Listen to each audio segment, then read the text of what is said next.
sûr. Donc, je m'appelle Julien Gras, j'habite à Valence. J'ai bientôt 45 ans. J'ouvre depuis que l'âge de 18 ans, donc ça commence à faire un petit moment déjà. J'ai commencé à ce qui est maintenant Climb Up Gerland, voilà, en 1997 exactement. Pas mal. J'ai eu la chance, vu que je viens de Valence, j'ai eu la chance d'ouvrir des Coupes du Monde assez rapidement. Avant, c'était un peu plus accessible. Et donc, je suis ouvreur national depuis 2003 et ouvreur international depuis 2011. Et je travaille à Climb Up depuis maintenant 5 ans pour faire le design des nouvelles salles et de l'ouverture sur de l'événement et de la formation d'ouverture. Ouais, du coup, Climb Up, j'ouvrais même avant que ce soit Climb Up. Du coup, j'ai fait mes études avec François Petit. Donc, c'est pour ça que j'ai eu, grâce à lui, j'ai ouvert du coup ce qui est maintenant Climb Up Gerland. Et du coup, ouais, ça fait depuis le début, on va dire dans le début de l'aventure. Top. Du coup, je voulais te poser des questions un peu sur le côté haut niveau, donc tout ce qui est Coupe du Monde, Championnat du Monde, sur lequel tu as déjà ouvert, pour savoir quelles sont les différences vraiment entre de l'ouverture de haut niveau et de l'ouverture, on va dire en salle, ce qu'on peut faire un peu plus habituellement. J'ai l'habitude de dire que c'est quasiment la même chose, ce qui choque un peu les gens des fois. C'est-à-dire qu'un bon ouvreur, dans les deux cas, il va prendre en compte le public pour lequel il ouvre. Donc c'est une évidence qu'avant d'ouvrir une compétition, on regarde la liste de départ et on sait s'il y a Yannick Gambret, Adam Ondra, s'ils sont là, pas là. On va ouvrir pour leur niveau, quoi. Et c'est la même chose en salle en fait. Un bon ouvreur salle, il va bien connaître les gens qui grimpent dans sa salle et il va ouvrir en fonction. Ok. Voilà. Par rapport au plus fort ou un peu, on va dire, le niveau moyen de la salle? De la même façon, quand on ouvre en compétition, peut-être les qualifications, on va faire un certain niveau, ou si on ouvre pour des ensembles, pour des catégories U14, on va prendre en compte leur taille, des choses comme ça. Ou la finale, on voit que l'organisateur, s'il veut prendre le risque d'avoir un top ou deux tops, ou plutôt zéro, là, de la même façon, dans une salle, souvent, il y a des cahiers des charges. Et je ne sais pas, moi, on va dire que le violet, il faut que ça réussit par, je sais pas, je dis au hasard, la moitié des clients. Le noir, on peut se permettre que ça soit beaucoup plus dur, donc peut-être il n'y aura même pas de top dans ce bloc-là et c'est pas grave. Ok.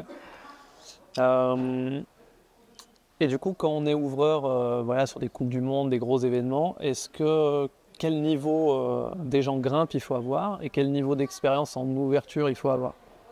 C'est un petit mix des deux, quoi, du coup. Alors, c'est facile de dire ça pour moi. Vu que j'ai de l'expérience, je peux être un peu moins fort. Voilà.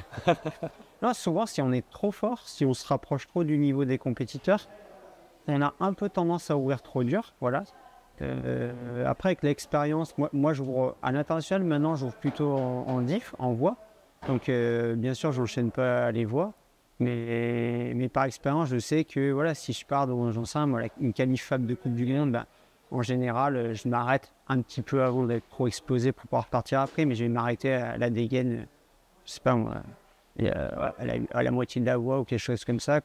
Et après, je vais peut-être faire 2 arrêts ou un truc comme ça. Et tu sais que par expérience, quand toi tu t'arrêtes, c'est un peu explosé, mais que les meilleurs, ils vont arriver à se reposer à cet endroit-là ou pas. Donc, pas évident. Mais c'est sûr qu'il faut pouvoir se rendre compte, donc c'est plutôt un volume d'escalade qu'il faut avoir aussi. Ok, donc l'idée c'est plutôt d'arriver à marcher dans les mouvements et à se rendre compte des choses plutôt que de taper des vrais essais comme un compétiteur pourrait le faire. Ouais, voilà. Marcher, c'est un bon grand mot parce qu'on les fait plutôt, on est plutôt les fesses en arrière quand on les fait. Mais voilà, il faut plutôt se rendre compte de dire, c'est un peu, j'appelle ça grimper en pleine conscience. C'est-à-dire que quand on grimpe, il faut voir si on se tend un peu trop, si on est grand et que peut-être des petits compétiteurs, ils vont peut-être pas arriver à le faire, ou l'intensité qu'on met dans les mouvements, voilà. Ou si réfléchir si quelqu'un de fort il peut se reposer à cet endroit-là, ou on bloque s'il y a un chunk. Voilà. Ok, donc c'est pas du tout le même état d'esprit. Pas du tout. Même si on demande à notre collègue ou voir d'essayer, des fois le risque c'est qu'il veut juste enchaîner le bloc ou enchaîner la voie. Non, il faut qu'il soit mis à la place de la personne qui va grimper dedans. Ok. Donc non, c'est vraiment une autre optique. Ouais. C'est ce que j'allais dire, du coup, tu peux pas vraiment être ouvreur avec un esprit de compétiteur. Enfin, en tout cas, pas de tourner vers la compète, ou alors ça doit être très compliqué de dissocier les autres. Alors, ça dépend des expériences qu'on a, mais jusqu'à présent, souvent, donc moi j'ouvre beaucoup de compétitions, des fois j'ouvre avec des anciens compétiteurs. Peut-être des fois il y en a, ils sont pas encore très bons ouvreurs parce qu'ils sont encore en mode compétiteur. On peut penser qu'un compétiteur, il va vraiment se connaître, parce que le secret de l'ouvreur, c'est de connaître son niveau le jour J et connaître le niveau des compétiteurs qui vont arriver. On pourrait penser qu'un compétiteur, il se connaît vraiment beaucoup et que du coup, il va savoir s'il met telle intensité, voilà, son concurrent en compétition, il va faire ça. Et souvent, c'est pas le cas. Du coup, les compétiteurs peuvent devenir de très bons ouvreurs, mais il faut qu'ils switchent un peu dans un autre mode. Ouais, faut un peu faire le deuil des compètes et passer vraiment à tourner sur la page ouverture, non? Ouais, le deuil ou se mettre de l'autre côté, voilà, peut-être être un peu plus taquin. Par exemple, en tant que compétiteur, peut-être on n'aime pas le duel, bah, en mode ouvreur, on va adorer le duel. Voilà. Ouais. Là, ça me fait rebondir sur la question d'après. Quand tu ouvres sur des compètes internationales, qu'est-ce que tu vas essayer de mettre en avant? Est-ce que voilà, il y a certaines qualités où tu te dis consciemment, ok, je veux que le meilleur grimpeur, ce soit quelqu'un de dynamique ou de très fort physiquement? Est-ce qu'il y a un peu cette réflexion? On a quand même des cahiers des charges au niveau national et international, avec des thèmes, surtout dans les blocs. Il y a des gros thèmes principaux. Après, qu'on peut interpréter un peu comme on veut, donc c'est pas évident. Mais souvent, les ouvreurs pensent que sur par exemple, un championnat du monde ou un championnat de France, là, on a envie que ce soit le grimpeur le plus complet qui gagne. Ok. Après, peut-être sur un événement plus particulier ou Coupe de France ou quelque chose comme ça, ou un Open international, on peut se permettre de dire, en collaboration avec l'organisateur, souvent, de dire nous, on veut que ça soit où il n'y ait que des jetés dans notre compète et pourquoi pas, ou que des dalles et typer vraiment l'événement. Ouais. Sachant qu'à chaque fois, c'est le plus fort qui gagne en fait, même si. Parce que l'escalade, c'est un sport d'adaptation. Nous, en tant qu'ouvreurs, on est là pour proposer un terrain de jeu. Et même si voilà, on a mal fait notre boulot et qu'il y a un compétiteur qui arrive à chanter, faire un grand écart dans le dièdre et tout, s'il arrive à se trouver cette ruse et où il a les capacités de le faire, c'était lui le plus fort le jour J. Et voilà, il a mérité de gagner. C'est une qualité qu'il a réussi à mettre en avant et qu'il a fait gagner. Et du coup, un peu sur autant en bloc qu'en voie, comment ça se passe le calage? Est-ce que tu es tout seul dans ton coin à ouvrir et tu testes tout seul ou c'est un travail d'équipe Ça dépend des cas, parce que maintenant on commence à avoir des grosses équipes d'ouvreurs. Donc, mais en général, on arrive 5 jours avant l'événement. En général, on est entre 4, 5, 6 ouvreurs. Donc en bloc, on est plutôt tout seul à cramer. Donc cramer, c'est-à-dire qu'on pose les prises sur le mur. On en discute beaucoup avant. On fait comme un plan, savoir justement si toi tu fais un bloc dynamique, moi je vais faire un bloc physique ou un bloc technique. Et après on part tout seul dans notre profil souvent, donc on pose les prises sur le mur. On grimpe un peu dedans, ce qui est bien c'est de mettre un peu des bacs de travail, comme ça on peut tester un peu les moves sans trop se fatiguer. Voilà, on règle un petit peu tout seul. Après assez rapidement on échange avec un collègue. Quand on pense que ça marche à peu près, là on peut échanger avec toute l'équipe. Ok. Et on voit, on est plutôt à 2 dans les nacelles. Voilà, sur les gros événements, on peut dire même si on a beaucoup de nacelles, il peut en avoir 2 qui commencent par le haut de la voie, 2 qui commencent par le début. Et après, il y en a un qui va dans la voie, on fait des modifs, hop, on regrimpe dedans, on fait des modifs, on regrimpe dedans. Enfin, c'est une itération comme ça, jusqu'à qu'on n'ait plus de temps où on a l'impression que c'est plus ou moins parfait. Et est-ce que du coup, c'est pas vraiment ta voie ou ton bloc sur une compète, mais plutôt un travail d'équipe, c'est ça?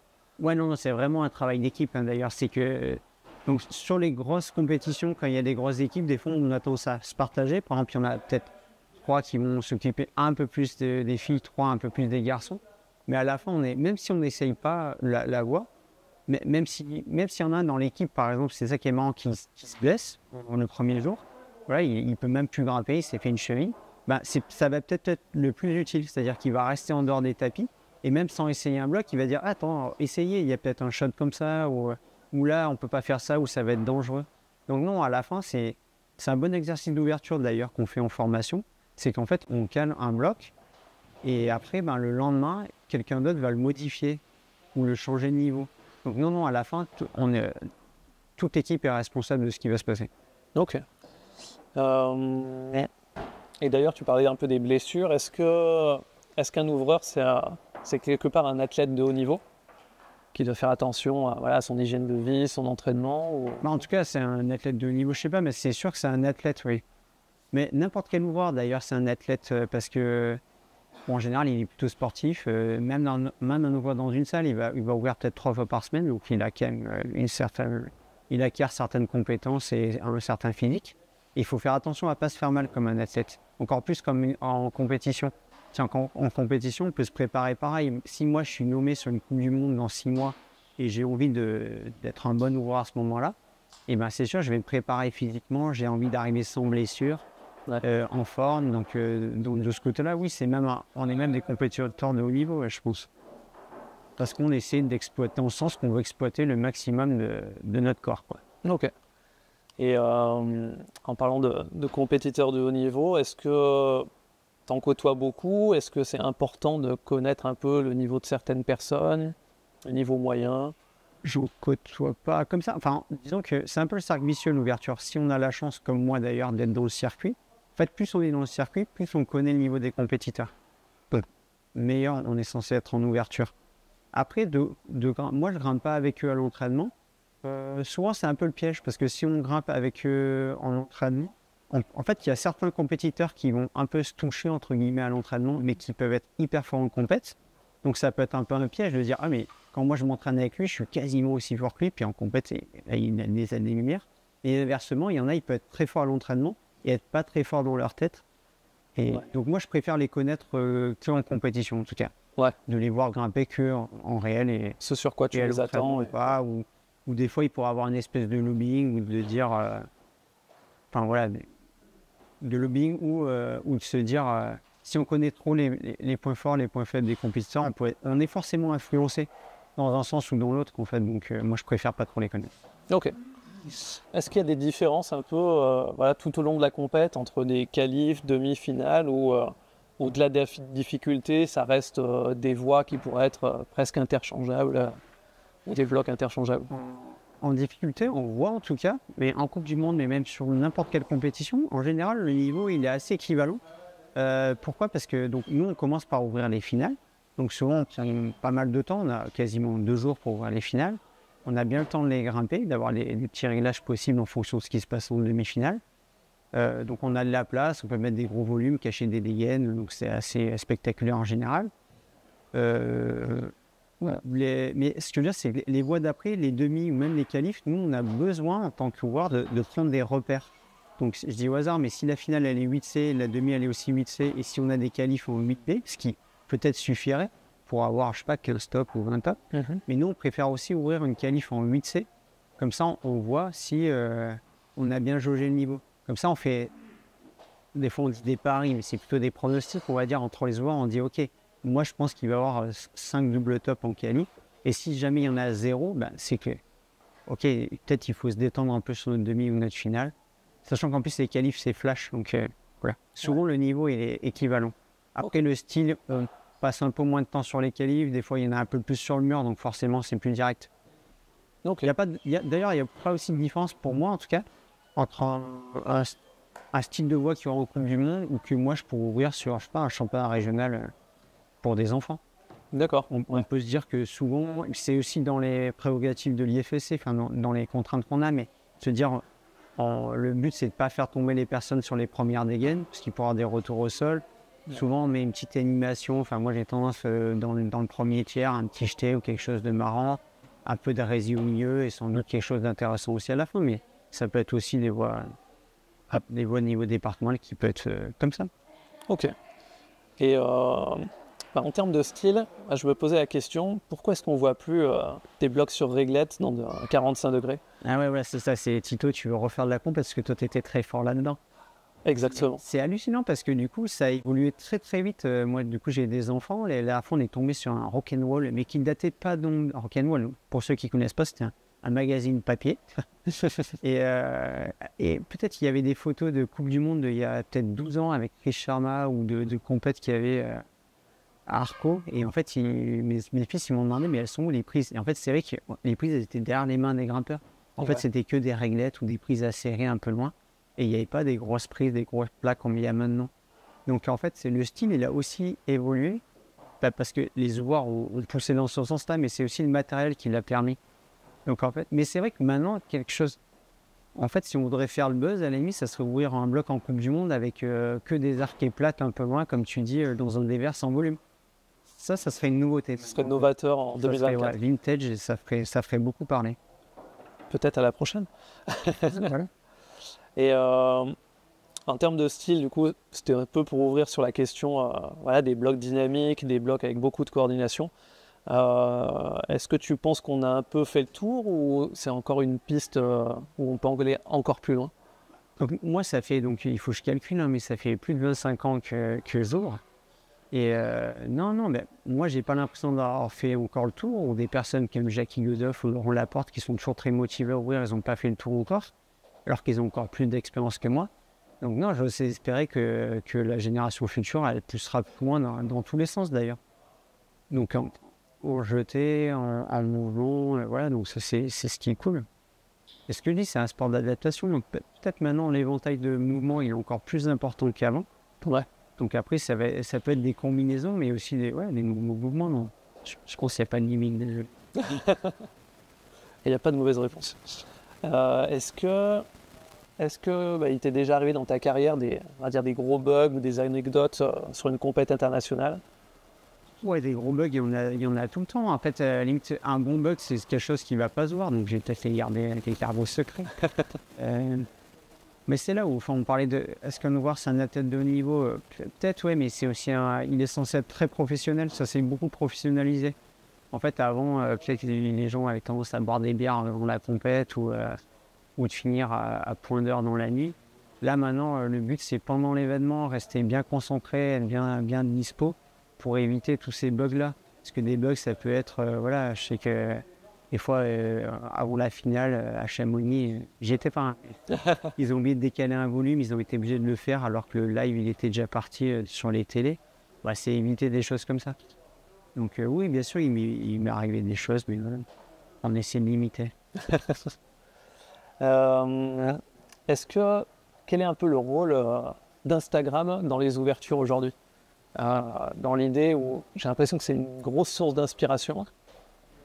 Une source d'inspiration et d'influence, sans aucun doute. En fait, qu'on soit sur ces réseaux-là ou qu'on ne soit pas, en fait, si on n'y est pas, de toute façon, dans tous les cas, on vient nous en parler.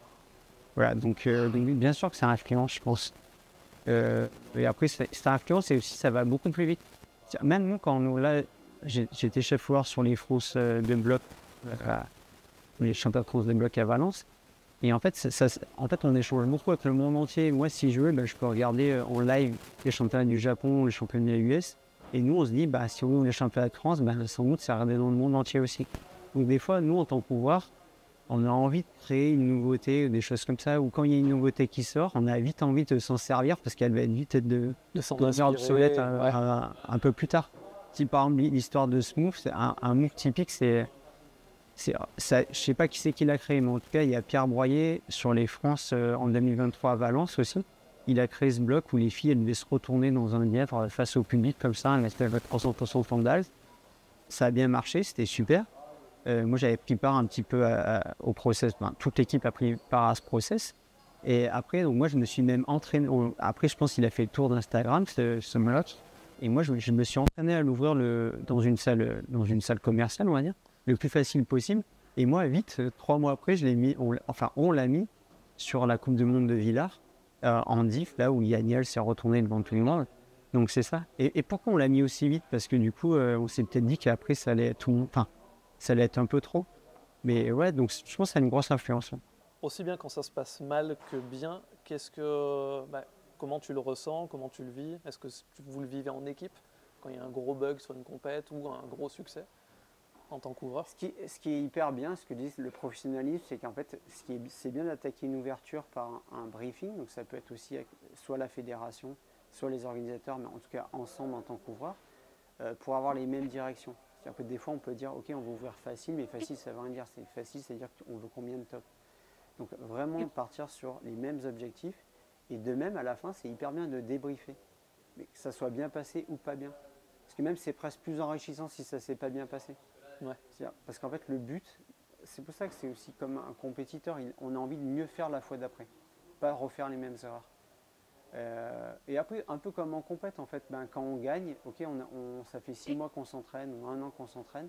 Et après, voilà, on monte sur le podium, voilà, on est hyper content. Et après quoi? Et après, il y a la prochaine compète. Ouais. Donc là, c'est un peu pareil. Voilà, faut vite passer à autre chose. Et au-delà de l'expérience et de tout ce que vous pouvez calculer, est-ce qu'il y a finalement un gros facteur chance entre une voie qui fait 0 top et une qui va être beaucoup trop enchaînée? Ouais, souvent c'est pas grand-chose, c'est vrai, ouais. Souvent c'est pas grand-chose. On aurait tendance à des fois vouloir s'expliquer justement quand, voilà, si la voie il y a eu 10 tops, on se dit ah mince, ah oui, des fois c'est un tout petit détail, mais voilà. Ouais. Mais la part de chance elle est là, par exemple, tous les événements, les Coupes du Monde, c'est souvent en extérieur. Donc en fait, c'est à nous, mais à la fois c'est de la chance pour savoir si, voilà, s'il y a l'orage qui arrive. En fait, avant l'orage, des fois, la collante, elle peut être très bonne, les conditions très bonnes, ou juste après pas bonnes. Mais c'est à nous d'anticiper tout ça. Quand on met les voies, on sait qu'on est en extérieur, on ne sait pas les conditions, peut-être on ne met pas des plats où il y a trop d'adhérence, ou on rajoute des pousses pour pouvoir serrer. Donc il y a une part de chance, mais c'est à nous de diminuer ce facteur chance, bien évidemment. Et tu disais, tu as commencé en intro par dire que tu avais 45 ans. Tu te vois ouvrir jusqu'à quand sur des compétitions internationales? Ouais, c'est souvent la question qu'on nous pose. Je pense que c'est un peu comme compétiteur en fait, tant qu'on sont compétitifs, c'est-à-dire qu'en fait si on est tout le temps, c'était pas mon cas, mais si on est tout le temps sur les podiums et que les petits jeunes, eh ben, il reste de l'émulation avec eux et on peut toujours les battre et on sent que... Et aussi tant qu'on s'amuse. Donc là en fait moi tant que j'ai l'impression d'apporter quelque chose, et ben je reste. Après j'espère que j'arriverai à arrêter avant que je ne serve plus à rien. Voilà. Après c'est toujours pareil, c'est qu'en gros si on nous embauche aussi, c'est on pense qu'on amène quelque chose. Donc quand j'ai plus de travail, j'en chercherai plus. Et parfait.